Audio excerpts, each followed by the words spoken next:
দেশের একটা সামরিক এবং বেসামরিক স্বার্থান্বেষী গোষ্ঠী একটা বিদেশি বা অনেকগুলো বিদেশি শক্তির সাহায্যে জাস্ট একটা দলকে ক্ষমতা বসে দিছে। এটা কোনো নির্বাচনে ছিল না।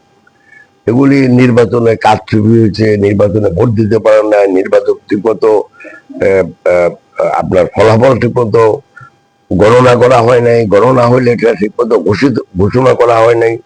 মানে যত রকমের নির্বাচনে কারচুপি করা যায় সবই করা হয়েছে। বাট বিকজ এখানে একটা আতাত ছিল, একটা স্বার্থান্বেষী গোষ্ঠী এবং সামরিক গোষ্ঠীর মধ্যে, যারা তখন দেশটাকে বিভিন্ন ভাবে শাসন তো বলবো না, শোষণ করতেছিল এবং দেশে এক ধরনের অরাজকতা সৃষ্টি করছে, তারাই সে নির্বাচন পরিচালিত করছে। অতএব এটা কোনোভাবেই বলা যাবে না যে সে নির্বাচন, যেটাকে আমরা বলি ফ্রি ফেয়ার অ্যাকসেপ্টেবল, সে নির্বাচন হয়েছে। পরবর্তীকালে নির্বাচন নিয়ে বলার দরকার নেই, বাংলাদেশের সবাই জানে 18 সালের নির্বাচন বা 14, 18 এবং 24 এগুলি আর বলে লাভ নেই। এটা আপনার এই কথা খুব প্রাসঙ্গিক ভাবে একটা প্রশ্ন এসে যায় মিন্টু ভাই, সেটা হচ্ছে আমরা দেখেছি যে 29টি আসন পেয়েছিল বিএনপি, যেটি বাংলাদেশের একটি নজিরবিহীন ঘটনা, এবং বিএনপির যে জনপ্রিয়তা এবং তাদের যে রাজনৈতিক ভিত্তি, সাংগঠনিক অবস্থা, আপনি কি সেই বিষয়টাকে মিন করছেন? তো 29টি আসন পাইছে, এটা তো অবশ্যই বিএনপি যে হারে জনসমর্থন আছে সেই প্রেক্ষিতে তো অনেক কম। কিন্তু এর আগে আরেকটা বড় দলও কিন্তু 1975 সনে কিন্তু এই এরকমের কম আসন পাইছে, কিন্তু কেউ তখন এই কথাগুলা বলতে পারে না যে নির্বাচনে কারচুপি হয়েছে। জনগণ কর্তৃক তাদেরকে ওই সময় ভোট দেয় নাই, জনগণ তাদেরকে গ্রহণ করে নাই বিগত তাদের অতীত কার্যকলাপের জন্য। কিন্তু বিএনপি কার্যকলাপ তো সেরকম ছিল না। অতএব এই সবগুলোকে মিলিয়ে যদি আমি বলি যে যদি ঠিক আছে বিএনপি 29টা বাজে মনে করেন, তাহলে এই 2014 সালের যে নির্বাচন, সেই নির্বাচনে কেন ওই নির্বাচনের আগেই মেজরিটি অলরেডি নির্বাচিত ঘোষণা করা হয়েছে? তো আপনাকে বুঝতে হবে যে ওটা ছিল 2008 সালের যে কারচুপি নির্বাচন, তার ধারাবাহিকতায় এদেশে একটা অনির্বাচিত সরকার নির্বাচিত বলে নিজেদেরকে প্রতিষ্ঠিত করেছে এবং জনগণের উপরে জেল, জুলুম, অত্যাচার, নির্যাতন, লাঞ্ছনা, বাঞ্ছনা যাই করার দরকার সবই তারা করছে। অর্থাৎ বৃহত্তর জনগোষ্ঠীকে টোটালি এই যে জনগণকে শাসন করার যে পদ্ধতি তার থেকে বাইরে রাখা হচ্ছে, যার ফলে এখন নতুন একটা সরকার দাঁড় করে আন্দোলন হয়েছে। বাট এই আন্দোলনে আবার অনেকেই কৃতিত্ব নেই যে আমরা সরকার প্রথম ঘটিয়েছি। আপনাকে একটা দিনে বুঝতে হবে, একটা আন্দোলন একদিনে হয় না। বিএনপি দেশের মানুষের ভোটের অধিকার ফেরত আনার জন্য, অধিকার প্রতিষ্ঠা করার জন্য, সব ধরনের অধিকার, সাংবিধানিক অধিকার, আইনগত অধিকার, সামাজিক অধিকার, এগুলি প্রতিষ্ঠা করার জন্য বিএনপি কিন্তু 2009 সাল থেকেই আন্দোলন সংগ্রাম করে আসছে। তার প্রেক্ষিতে আরো কিছু কিছু, যেমন কোটা আন্দোলন যোগ হয়েছে এখানে, সেখানে আমাদের ছোট ছোট ছেলে মেয়েরা, ছাত্ররা মাঠে নামছে। সব রাজনৈতিক দলগুলো যারা ওই সরকারের বিরুদ্ধে ছিল, সরকার তো আমি বলবো না, ওই অনির্বাচিত সরকারের বিরুদ্ধে ছিল, তাদের বিরুদ্ধে রাস্তা নামছে। ফলে ওই সরকারের পতন করছে এবং বলতে পারেন যে শাসক গোষ্ঠী দেশ থেকে পালিয়ে গেছে।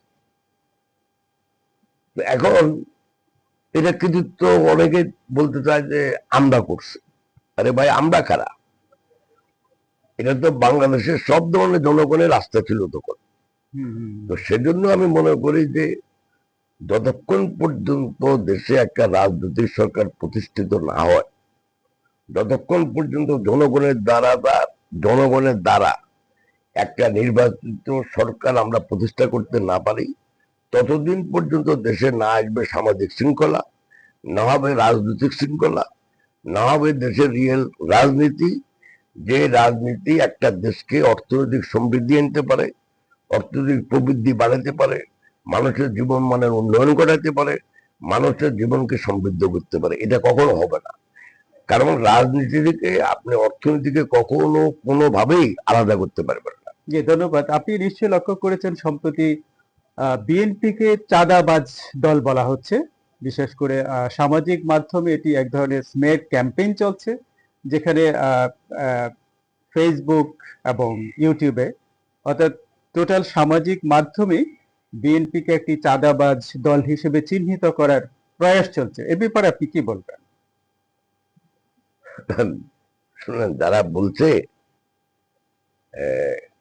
ওদের ব্যাপারে আমি কোনো মন্তব্য করতে চাই না। বাংলাদেশে গত 20 বছরে সবকিছু উলটপালট হয়ে গেছে। জীবনের তো একটা স্টেজ আছে। যেমন আপনি প্রথমে যখন আপনার জন্ম হয়, আমাদের মা বাবারা আমাদেরকে লালন পালন করে একটু বড় করে, তারপর আমরা স্কুলে যাই, তারপর আমরা কলেজে যাই, তারপর আমরা বিশ্ববিদ্যালয়ে যাই, তারপরে যে কর্মজীবনে প্রবেশ করি। সেই কর্মজীবনে আপনি চাকরি করতে পারেন সরকারি, আপনি বেসরকারি এখানে চাকরি করতে পারেন, আপনি ব্যবসা করতে পারেন, রাজনীতিও করতে পারেন। এখন যদি আপনি তিন ধাপ বাদ দিয়া যদি হঠাৎ করে আপনি একদম শেষ ধাপে চলে আসেন, অর্থাৎ আপনি বলেন যে আমি রাজনীতিবিদ হয়ে গেছি, আমি এখন মন্ত্রী হতে পারি, তো তাহলে তো এই ধরনের কথাই সমাজে আসবে। এই যেটা আপনি বললেন, এই এই কথাগুলো কারা বলে আপনাদেরকে? কোনো, আমি তো সমাজে তো কোনো শিক্ষিত জ্ঞানী ব্যক্তিরা তো এটা বলতেছে না। যারা এই ধাপগুলা শেষ করে, জীবনের এই ধাপগুলা শেষ করে যারা এখন রাজনীতি করে বা ব্যবসা করে, ওদেরকে তো বলতে শুনি না। যারা বলতেছে তারা ওই যে আমাদের কিছু কিছু এখন সচিব দেখবেন এক চিঠিতে 3 ধাপে প্রমোশন পাই গেছে। আগে ছিল অ্যাসিস্ট্যান্ট সেক্রেটারি, এটা সব আমলে হয়েছে ভাই, খালি এই আমলে দোষ দেবো না আমি। তো এটা হলো ওই ধরনের সিচুয়েশন। অতএব এগুলি আমি মনে করি অন্তত আমার মতো লোকের জন্য এগুলি মন্তব্য নিষ্প্রয়োজন। যেখানে আপনি নিশ্চয়ই লক্ষ্য করেছেন, আমরা দেখেছি যে যারা এখন দুর্নীতির বিরুদ্ধে কথা বলছে, সুশাসনের কথা বলছে, সংস্কারের কথা বলছে, বিএনপিকে চাঁদাবাজ বলছে, আমরা দেখছি যে তারা তাদের এই মাত্র 10 মাসের সরকার অনেক উপদেষ্টার শত শত কোটি টাকার দুর্নীতির তথ্য গণমাধ্যমে এসেছে, দুদক সেটা তদন্ত করছে। তো তারা আবার অন্যজনকে আপনার চাঁদাবাজ বলছে, আবার তারা নিজেরও চাঁদা নিচ্ছে, সেটার সচিত্র প্রতিবেদন আসছে, ছবি দেখা যাচ্ছে, ভিডিও দেখা যাচ্ছে। তো এই বিষয়ে আপনি কি বলবেন? এই বিষয়ে তো ব্যাপারটা খুব সহজ, আপনি যে কোনো কিছু বলতে পারেন। একটা আগেই বললাম যে যারা ওই হঠাৎ করে 3 ধাপ 4 ধাপ হয়ে গিয়ে এখন একটা পর্যায়ে একটা জায়গায় বসে এসব কথা বলতেছে, এগুলিকে আমি ধর্তব্যে আনতে চাই না। 2 নম্বর হলো বিএনপি ভালো না খারাপ, চাঁদাবাজ কি চাঁদাবাজ না, সমাজের জন্য বিএনপি অতীতে এবং ভবিষ্যতে মানুষের আশা আকাঙ্ক্ষা প্রতিফলন ঘটাতে পারবে কিনা সেটা তো মানুষ, জনগণ ঠিক করবে। সেজন্য তো বিএনপি বলতেছে যে আমরা জনগণের সরকার প্রতিষ্ঠা করতে চাই। আমরা চাই একটা ফ্রি, একটা অবাধ ও সুষ্ঠু গ্রহণযোগ্য নির্বাচন, যে নির্বাচনে জনগণ তাদের সরকার প্রতিষ্ঠা করবে এবং যেই সরকার জনগণের কাছে দায়বদ্ধ থাকবে। তো সেটাই তো হচ্ছে না, এবং সেই কাজটির জন্য আমরা দেখলাম যে যারা এটাকে বিলম্বিত করতেছে এই সরকার প্রতিষ্ঠার, তারাই তো এই কথাগুলা বলতেছে। অতএব আমি মনে করি ওসব কথা বাংলাদেশের জনগণের কাছে একদমই গ্রহণযোগ্য না। আপনি নিশ্চয়ই অবগত আছেন, লন্ডন বৈঠকের পর একটা নির্ধারিত একটি তারিখ মোটামুটি বলা হচ্ছে যে আগামী ফেব্রুয়ারি, অর্থাৎ রোজার আগে। তো সেই বিষয়টি যখন এগিয়ে আসছিল, সব মহলে একটা প্রাথমিক প্রস্তুতি চলছিল, রাজনৈতিক দল এবং সরকারের তরফে এক ধরনের এক্সারসাইজ দেখা যাচ্ছিল। কিন্তু এর মধ্যেই দেখা গেল যে হঠাৎ একটি দৃশ্যপট আমাদের সামনে আসলো। পুরান ঢাকায় একজন ব্যবসায়ী সোহাগ নামে লালচাঁদ, তাকে যেভাবে নৃশংসভাবে, বাংলাদেশের ইতিহাসে এই ধরনের নৃশংস হত্যাকাণ্ড খুব বেশি হয়েছে বলে আমার জানা নেই, একজন সংবাদকর্মী হিসেবে সেটা ঘটেছে। এবং এইটার যে আপনার সচিত্র ভিডিও আমরা যেটা দেখছি সামাজিক মাধ্যমে, সেটা মানে এতটাই নিপুণ হাতে ধারণ করা হয়েছে, অর্থাৎ বোঝা যাচ্ছে যে এই ধরনের ভিডিওর পেছনে এই একটা একটা পরিকল্পনা, অর্থাৎ একটা চিত্রনাট্য এবং এই চিত্রনাট্য বাস্তবায়ন করার জন্য দীর্ঘ সময়ের একটি পরিকল্পনা নিয়ে কাজটি করা হয়েছে বলে ইতিমধ্যে অভিযোগ উঠেছে, বিএনপির তরফে অনেকে সেটা বলছে। তো আহ, আমার প্রশ্ন হচ্ছে, এই ঘটনার পর আনফরচুনেটলি এই দায় দেওয়া হচ্ছে বিএনপিকে এবং তারেক রহমানকে, যদিও সরকার চালাচ্ছে ডক্টর ইউনূস সরকার। এবং সবচেয়ে দুঃখজনক যে বিষয়টি আমরা পুরো জাতি দেখেছে সেটি হলো যে বাংলাদেশের স্বাধীনতার ঘোষক, যিনি সততার এক উজ্জ্বল মূর্ত প্রতীক, জিয়াউর রহমান, সাবেক রাষ্ট্রপতি শহীদ প্রেসিডেন্ট জিয়াউর রহমানের ছবি অবমাননা করা হয়েছে। এবং যে মানুষগুলো এটা করেছে তারা বয়সে যথেষ্ট বলা যায় যে অপরিপক্ক, এবং একটি স্কুল অর্থাৎ আইডিয়াল স্কুলের শিক্ষার্থীরা গিয়ে এটা করেছে, এবং যে আইডিয়াল স্কুলটির পেছনে মূলত জামায়াতপন্থী লোকজনের ছেলেমেয়েরা পড়াশোনা করে থাকে, তাদের মাথায় টুপি থাকে। তো এই ছেলেরা ওখানে গিয়ে যে স্লোগান দিয়েছে, বাংলাদেশের তারেক রহমান সাহেব গত 17 বছরে তার যে ত্যাগ এদেশের গণতন্ত্র এবং রাজনীতির জন্য, বেগম জিয়া তার যে অপরিসীম ত্যাগ, বলা যায় যে দুজনই মা এবং ছেলে, খালেদা এবং তারেক রহমান দুজনই জীবন মৃত্যুর সন্ধিক্ষণে ছিলেন। গণতান্ত্রিক উত্তরণ এবং এই ফেসিস্টকে আপনার মোকাবেলা করার প্রশ্নে তারা কখনো আপোষ করেননি। তো সেরকম একটি প্রেক্ষাপটে এই যে লালচাঁদ তথা সোহাগ হত্যাকাণ্ড নিয়ে বিএনপির বিরুদ্ধে যে আপনার স্মেয়ার ক্যাম্পেইনটা, এটাকে আপনি কিভাবে দেখবেন? এবং আরেকটা প্রশ্ন বলে রাখা দরকার, আপনি লক্ষ্য করেছেন যে এই ঘটনার পর বিএনপি তথা কোন অঙ্গ সংগঠন ওইভাবে কিন্তু রিটালিয়েট করেনি বা প্রতিক্রিয়া দেখায়নি। এই দুটো প্রশ্ন আপনাকে রাখতে চাই। শুনেন, এখানে তো একটা প্রশ্ন না, এখানে অ্যাকচুয়ালি হাজারো প্রশ্নের অবতারণা করতেছে। এগুলি উত্তর দিতে গেলে সবসময় আপনাকে ইতিহাস টানতে হয়। যারা তারেক রহমানের ব্যাপারে কথা বলতেছে তাদের একজনও কি সে যোগ্যতা রাখে তারেক রহমান নামে মন্তব্য করার? যারা তারেক সাহেবের নামে কথা বলছে তাদের ব্যাপারে আমি আগেও বলছি যে ওদের ব্যাপারে কোনো মন্তব্য করা মানে সময় নষ্ট করা এক।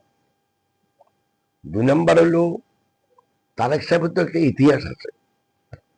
তারেক সাহেবের পিতাও কিন্তু এদেশে গণতন্ত্র প্রতিষ্ঠা করার জন্য নিজের জান দিয়েছেন। তারেক সাহেবের মাতা, যিনি বেগম খালেদা জিয়া, 3 বারের প্রধানমন্ত্রী এবং সবসময় বিরোধী নেত্রীও ছিল, তিনি গণতন্ত্রের জন্য বহু লাঞ্ছনার শিকার হয়েছে, অত্যাচার নির্যাতনের শিকার হয়েছে। একটা ইতিহাস বলি আপনাকে, যে 1986 সনে বা 85-86 সনে সবাই মিলে আমরা আন্দোলন করছি যে এরশাদ সাহেব স্বৈরাচার, তাকে বাদ দিতে হবে, তাহলে বাদ দিয়ে আমরা গণতন্ত্র প্রতিষ্ঠা করব। রাইট। এবং সেখানে কিন্তু সব দলে, আওয়ামী লীগ, বিএনপি, অন্যান্য দল একটা কাগজও সাইন করছে যে আমরা এরশাদ সাহেবের অধীনে কোনো নির্বাচনে যাব না। কারেক্ট। কিন্তু দেখা গেল রাতের আধারে আওয়ামী লীগ কিন্তু 86 সনে নির্বাচনে গেল, আবার 88 সনে এসে আবার ওই সংসদ থেকে পদত্যাগপত্র দিল। পরবর্তী কিন্তু গণতন্ত্র প্রতিষ্ঠা করার জন্য বেগম খালেদা জিয়া কিন্তু কোনো ক্ষমতার জন্য নির্বাচনে যায় নাই। নির্বাচনে যখন যদি যেত তখনও তিনি জিততেন। কিন্তু পরবর্তীকালে 1988 সনে যখন ওই সংসদ ভেঙে দেওয়া হলো, নতুন নির্বাচনে কেউ গেল না, আমরা আবার আন্দোলন শুরু করলাম দেশের লোক।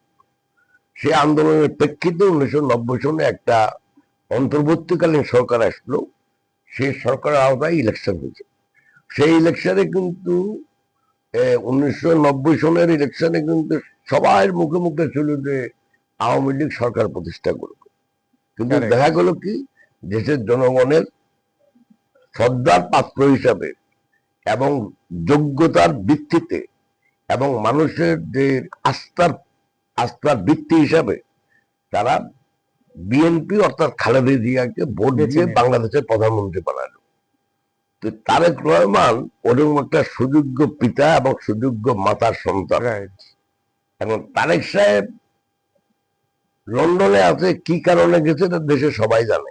দীর্ঘদিন যদি অসুস্থ ছিলেন উনি, আহ, আহ, আহ, মানে লন্ডনের আগে না তো বাংলাদেশে তো উনি এই সুস্থতাও পেত না। তো এখন উনাকে বাংলাদেশে যা হচ্ছে তার জন্য দোষারোপ করা, এটা হলো এক ধরনের মানে আমি মন্তব্য করতে চাই না। এগুলি এগুলি যারা করে, যারা বলে, তারা কিন্তু বাংলাদেশের বিরুদ্ধে একটা ষড়যন্ত্র করতেছে।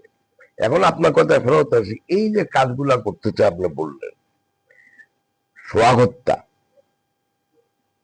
নিপুণ হাতে ভিডিও করছে, বিরাট পাথরও একটা দেখলাম। বাংলাদেশে প্রতিদিন যদি আপনি খবরের কাগজ দেখেন তাহলে দেখবেন যে এখানে সেখানে অনেক লোক মারা যাচ্ছে।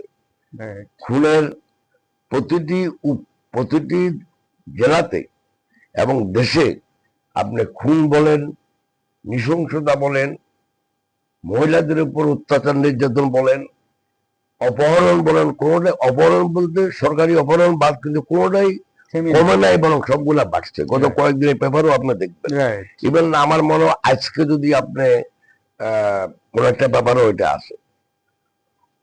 এখন প্রশ্নটা হলো যে আমরা চাচ্ছি যে দেশে একটা শান্তি ফিরিয়ে আনতে, দেশে নির্বাচনের মাধ্যমে একটা সরকার প্রতিষ্ঠা করা, যে সরকার জনগণের কাছে দায়বদ্ধ থাকবে। যারা নির্বাচন চায় না তারাই কিন্তু এই ষড়যন্ত্রগুলা করতেছে, এবং এটা সোহাগত্বের জন্য দায়ী। ওই যে দেখবেন ওই যে প্রজন্ম চত্বরে যায় মারামারি করা বলেন, এটা এগুলি সব কিন্তু একটা ষড়যন্ত্রের অংশ, যাতে যথাসময় ইলেকশনটা না হয়। তবে আমি একথাও আপনাকে দৃঢ়তার সাথে বলতে পারি যে আমি বিশ্বাস রাখতে চাই যে আমাদের সম্মানিত প্রধান উপদেষ্টার সাথে আমাদের দলের ভারপ্রাপ্ত সভাপতির যেই কথা হয়েছে এবং সেই প্রেক্ষিতে যেই বিবৃতি দেওয়া হয়েছে, মানে দুই পক্ষ মিলে, যে আমরা ফেব্রুয়ারি মাসের প্রথম সপ্তাহে ইলেকশন করবো বা মাঝামাঝি, আমি ওটাতে এখনো বিশ্বাস রাখতে চাই। তবে এটাও আপনাকে বলতে পারি, যদি যত ষড়যন্ত্রই হোক, যদি বাংলাদেশে নির্বাচন যারা পিছাতে চাবে তারা জনগণের কাছে খুবই নিগৃহীত হিসাবে স্বীকৃতি পাবে, সহায় তাদের অতীত ইতিহাস সামনে চলে আসবে। বরং আমি মনে করি সবাই মিলি সমাজকে কিভাবে একতাবদ্ধ করা যায় এবং সমাজে একতা হয়ে মানে ঐক্যবদ্ধ হয়ে তাড়াতাড়ি যদি আমরা নির্বাচন করি, সবার সম্মান এখানে বাড়বে, দেশে শান্তি শৃঙ্খলা ফেরত আসবে, রাজনীতি স্থিতিশীল হবে, অর্থনৈতিক বিনিয়োগ বাড়বে, প্রবৃদ্ধি বাড়বে, অর্থনৈতিক উন্নয়ন বাড়বে। আমরা যদি এর ব্যতিক্রম কিছু করতে যাই তাহলে আপনাকে বলতে পারি দেশের অবস্থা অনেক খারাপ হবে। দুই, যারা এই ষড়যন্ত্র করতেছে তাদের সবার বিচার হবে। এই নির্বাচন বিলম্বিত করার জন্য, দেশের সামাজিক বিশৃঙ্খলা ঘটানোর জন্য সবাইকে বিচারের আওতায় আনা হবে একদিন, এই দেশের জনগণ কর্তৃক। আরেকটা বিষয় আপনার দৃষ্টি আকর্ষণ করতে সম্মানিত দর্শক শ্রোতা, রাজনীতি যেমন তেমন, পেট নীতি কেমন।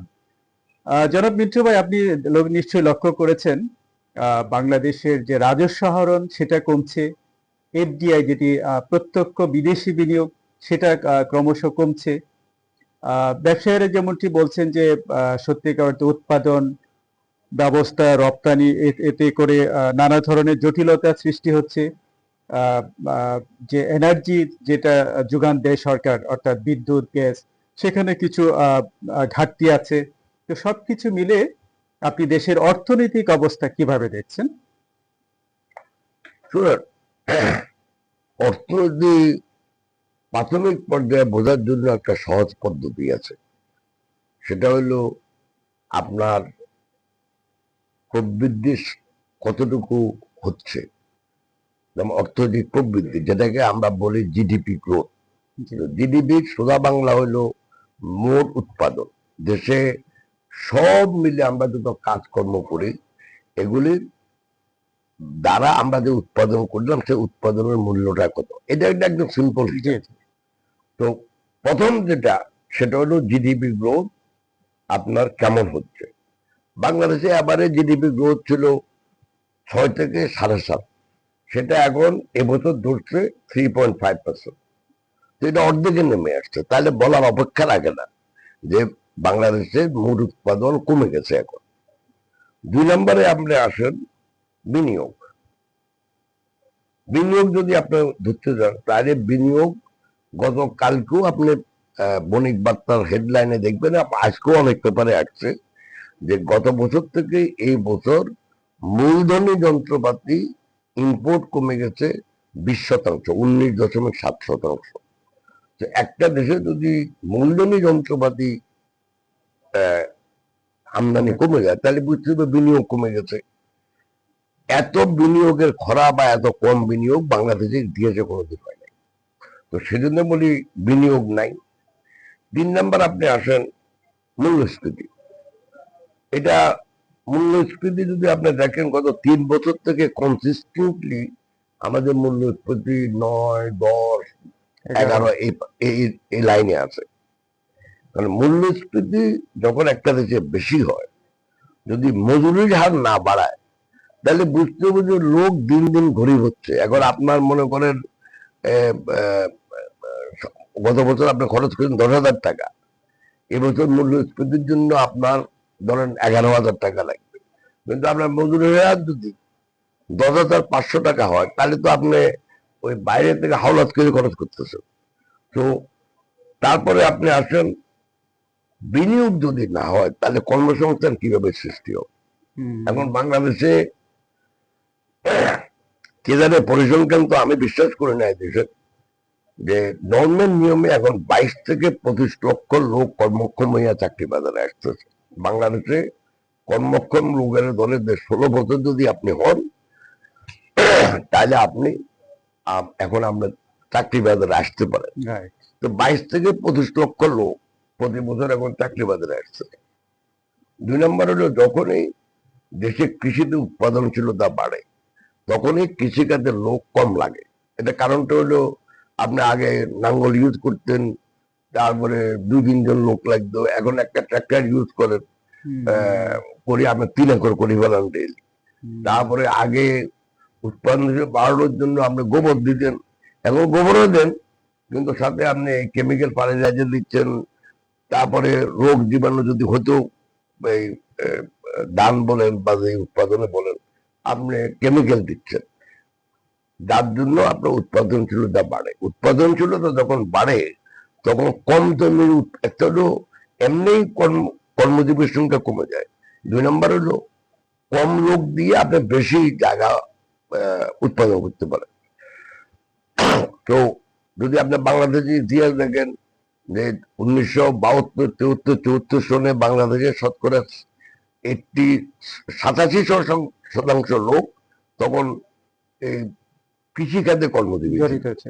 এখন এটা কমতে কমতে চলে আসছে 45-46।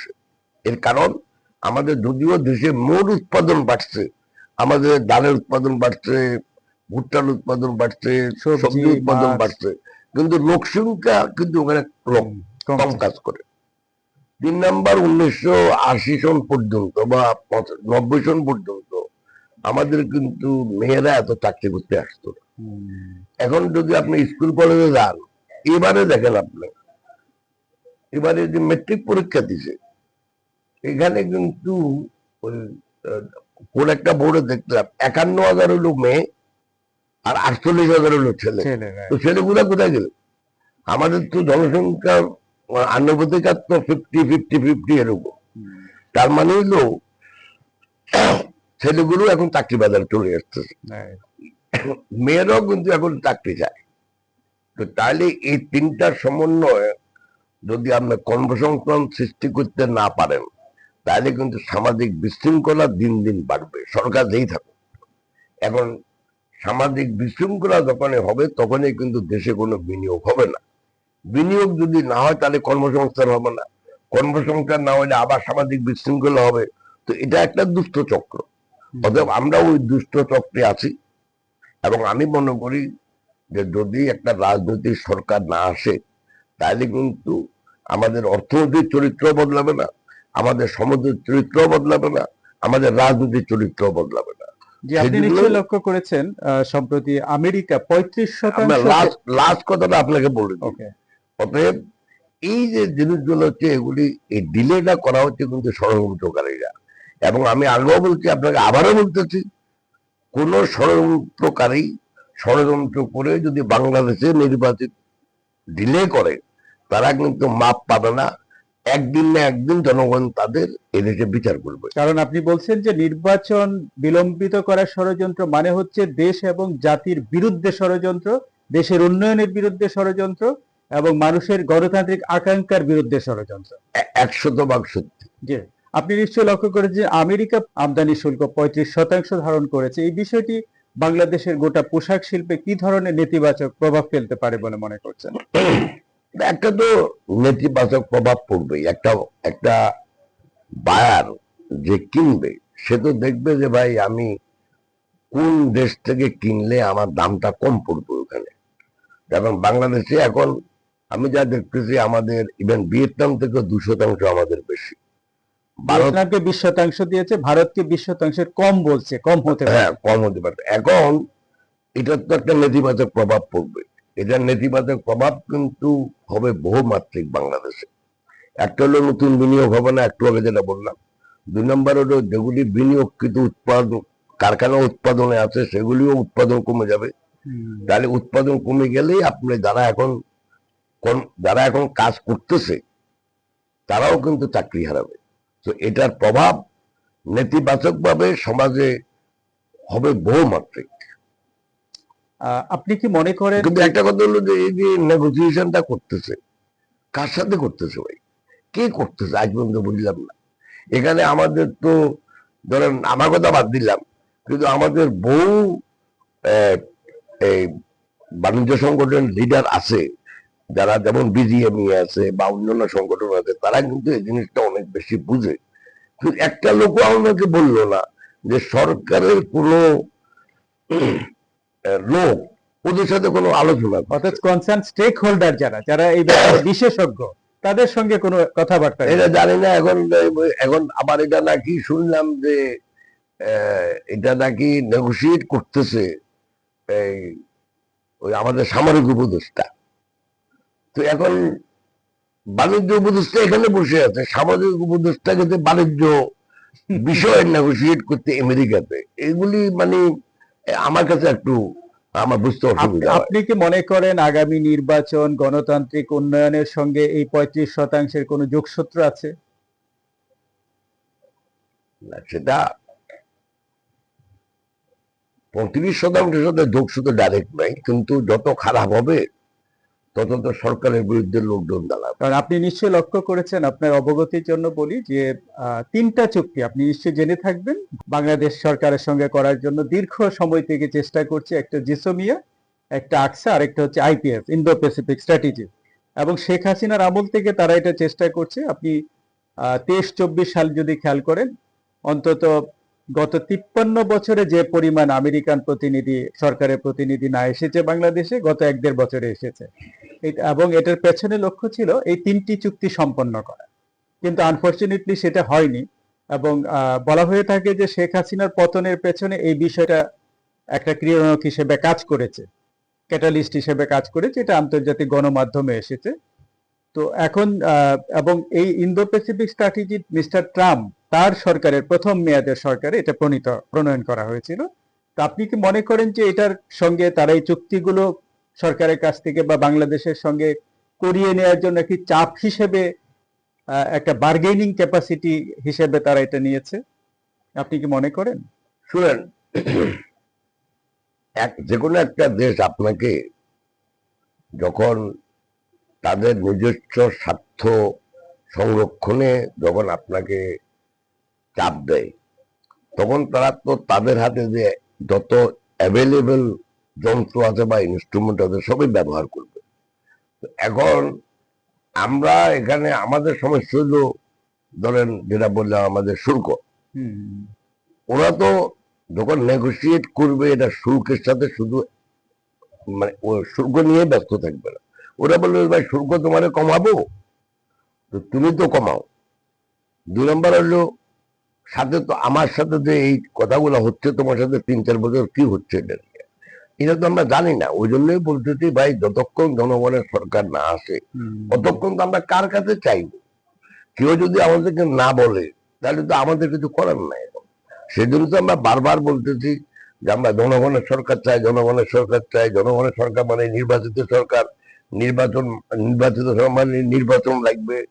তো এখন তো এটা তো হচ্ছে না। এখন এটা তো এখন এগুলি বললে তো আমাদের কোনো লাভ হবে না। সম্মানিত দর্শক শ্রোতা, অনেক কথা হলো রাজনীতি, অর্থনীতি। আহ, আপনারা নিশ্চয়ই বুঝতে পেরেছেন দেশের সামগ্রিক প্রেক্ষাপটে তিনি কথা বলেছেন, দেশের অন্যতম প্রধান ব্যবসায়িক নেতা এবং একই সঙ্গে বিএনপির অন্যতম নীতি নির্ধারক জনাব আব্দুল আল মিন্টু। আবারও কথা হবে অন্য কোনো বিষয়ে, অন্য কোনো অতিথির সঙ্গে। সে পর্যন্ত ভালো থাকবেন, তবে অবশ্যই প্রশ্ন তুলুন, প্রশ্ন করুন সকল অন্যায়ের বিরুদ্ধে। আল্লাহ হাফেজ।